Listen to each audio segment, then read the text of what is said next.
Salary పడింది. మరి ఈ నెల ఇంటి రెంట్కో 10,000, గ్రాసరీస్కో 5,000, పెట్రోల్ ఖర్చులు ఒక 3,000. ఇవన్నీ పోతే మిగిలేదు ఒక 5,000 ఉంటుంది. ఈ 5,000తో నెలంతా గడపాలి. ఒకవేళ వేరే ఖర్చులు ఏమైనా వస్తే, వామ్మో దేవుడా నువ్వే కాపాడాలి. ఇదిగో ఇలా ఆలోచించడాన్నే మనీ డిస్మోర్ఫియా అంటారు.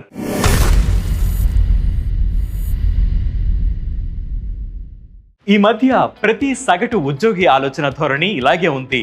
మన ఆలోచన మన ఆర్థిక పరిస్థితి మీద ఆధారపడి ఉంటుందనడంలో అతిశయోక్తి లేదు. కోవిడ్ లాంటి పాండమిక్ ని ఎదుర్కొన్న తర్వాత అప్పటిదాకా ఇతరితర ఖర్చులపై ఎలాంటి ఆలోచనలు లేకుండా గడిపేసిన చాలా మంది ఇప్పుడు భవిష్యత్తులో రాబోయే ఖర్చులు, ఏర్పడే ఆర్థిక పరిస్థితుల గురించి ముందుగానే ఊహించుకుని తీవ్ర ఆందోళనకి గురవుతున్నారని సైకాలజిస్టులు చెబుతున్నారు. ఇలా ప్రతి ఒక్కరూ నిత్యం ఎదుర్కొంటున్న ప్రధాన సమస్యలు ఆర్థిక అంశాలతో ముడిపడి ఉన్నవేనని విశ్లేషిస్తున్నారు. కొత్తగా ఉద్యోగంలో చేరి లైఫ్ లీడ్ చేస్తున్న చాలా మందిలో ఇలాంటి సమస్యలు మరీ ఎక్కువగా కనిపిస్తున్నాయని, దీన్నే మనీ డిస్మోర్ఫియా అంటారని మానసిక నిపుణులు చెబుతున్నారు. కొందరిలో రోజువారీ ఖర్చులకు అవసరమైన ఆదాయం ఉన్నా కూడా రాబోయే రోజుల్లో ఎలాంటి ఖర్చులు వస్తాయో ఏమో, అప్పుడు మన దగ్గర డబ్బులు ఉంటాయో లేదో అన్న ఆందోళనకు గురవుతున్నట్లు పలు అధ్యయనాలు చెబుతున్నాయి. ఇలాంటి ఆలోచన ధోరణి మనలో పెరగడానికి ప్రధానంగా సోషల్ మీడియా కూడా ఒక కారణమని నిపుణులు చెబుతున్నారు. ఈ ప్లాట్ఫామ్స్ లో మనం ఫాలో అవుతున్న వారి లైఫ్ స్టైల్, వారి హ్యాబిట్స్, వారి డైలీ రొటీన్ చూసిన తర్వాత అలాంటి లైఫ్ స్టైల్ నే కోరుకోవడం, అలా లేకపోయేసరికి మానసికంగా కుంగిపోతున్న పరిస్థితి. ఇది మన బుర్రల్లో సబ్ కాన్షియస్ గానే జరిగిపోతుంటుంది. మన మైండ్ ఒక రకమైన నోషన్ ను క్రియేట్ చేసుకుని, అంటే మనం అలా లేమే, మనం ఆర్థికంగా వెనకబడి ఉన్నామనే భావనను పదే పదే మనకు చెప్పుకొని లోపల కుంగుబాటుకు గురవుతున్నట్లు వెల్లడైంది. ఒక ఊరి నుంచి ఇంకో ఊరికి ఉద్యోగాల కోసం వెళ్లే వారిలో ఇలాంటి ధోరణి మరీ ఎక్కువగా కనిపిస్తోంది.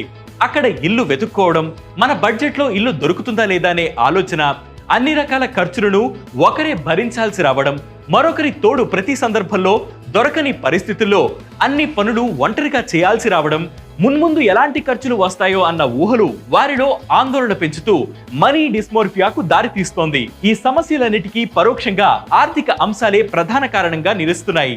దీనికి సంబంధించి హెల్త్ అండ్ ఫ్యామిలీ వెల్ఫేర్ పై ఏర్పాటైన పార్లమెంట్ స్టాండింగ్ కమిటీ ఇటీవల mental health care and its management in contemporary times పై రాజ్యసభకు సమర్పించిన నివేదికలో పలు కీలక అంశాలను వెల్లడించింది. కోవిడ్ పాండమిక్ తర్వాత ఉన్నపరంగా ఉద్యోగాలు కోల్పోవడం, అప్పటిదాకా నడుపుతున్న వ్యాపారాలు ఆర్థిక నష్టాల్లో మూతపడడం, తద్వారా ప్రజల్లో ఏర్పడిన అభద్రతా భావం, ఫైనాన్షియల్ అన్స్టెబిలిటీ వారిలో మానసిక సమస్యలు పెరిగేలా చేస్తోందని కమిటీ వెల్లడించింది. కేంద్ర ప్రభుత్వం 2015-16లో బెంగళూరులోని National Institute of Mental Health and Neuro Sciences NIMHANS ఆధ్వర్యంలో జరిపిన నేషనల్ హెల్త్ సర్వేలో 15 కోట్ల మంది భారతీయులు మానసిక సమస్యలతో బాధపడుతున్నట్లు వెల్లడైంది. ఇంకా 18 ఏళ్లు పైబడిన, అంటే ప్రతి 100లో 15 మంది భారతీయులకు ఒకటి లేదా అంతకంటే ఎక్కువ మానసిక సమస్యలకు చికిత్స అవసరం ఉందని తెలిపింది. ఈ పరిస్థితులు గత ఏడాది తమ నివేదిక సమర్పించే నాటికి కూడా ఇంకా ఉన్నాయని స్టాండింగ్ కమిటీ వెల్లడించింది. కోవిడ్ తర్వాత భారతీయుల్లో మానసిక సమస్యలు అధికమవడంతో వాటిపై ఖచ్చితమైన అంచనాకు వచ్చి నివారణ చర్యలు తీసుకునేందుకు నేషనల్ మెంటల్ హెల్త్ సర్వే 2ను 2025 లోపు పూర్తి చేసేందుకు వేగంగా చర్యలు తీసుకోవాలని కమిటీ కేంద్రానికి సూచించింది. ప్రపంచ ఆరోగ్య సంస్థ 2022లో విడుదల చేసిన world mental health report transforming mental health for all నివేదిక ప్రకారం ప్రపంచవ్యాప్తంగా 5 నుంచి 9 ఏళ్ల లోపు చిన్నారుల్లో 8% మంది, 10 నుంచి 19 ఏళ్లలోపు 14% మంది పిల్లలు మానసిక సమస్యలతో బాధపడుతున్నట్లు వెల్లడించింది. ఇలాంటి సమస్యలున్న పిల్లలు 4 రెట్లు అధికంగా హింసకు బాధితులయ్యే అవకాశాలు ఎక్కువగా ఉన్నాయని అంచనా వేసింది. సోషల్ ఇన్ఈక్వాలిటీస్, పేదరికం, హింస కారణంగా పిల్లలు, యుక్త వయస్కులు, యువకుల్లో సమస్యలు అధికమవుతున్నాయని యునెసెస్ కూడా వెల్లడించింది.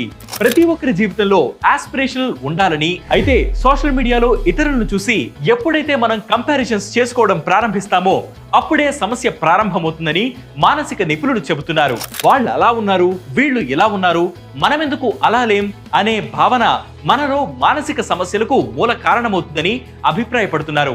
మానసిక సమస్యలకు మన దేశంలో 70 నుంచి 92% ట్రీట్మెంట్ గ్యాప్ ఉందని, యువకుల్లో పెరుగుతున్న మానసిక సమస్యలను ట్రీట్ చేయడానికి మెంటల్ సర్వీసెస్ ప్రొవైడర్లకు ప్రత్యేక శిక్షణ ఇవ్వవలసిన అవసరం ఉందని పార్లమెంట్ స్టాండింగ్ కమిటీ అభిప్రాయపడింది. ఇది వాటి బిగ్ స్టోరీ. ఇలాంటి బిగ్ స్టోరీస్ కోసం ప్రతిరోజు సాయంత్రం 6 గంటలకి వేటు న్యూస్ యాప్ ని ఫ్లిప్ చేయండి. దాంతోపాటు వేటు న్యూస్ తెలుగు యూట్యూబ్ ఛానల్ ని సబ్స్క్రైబ్ చేయండి.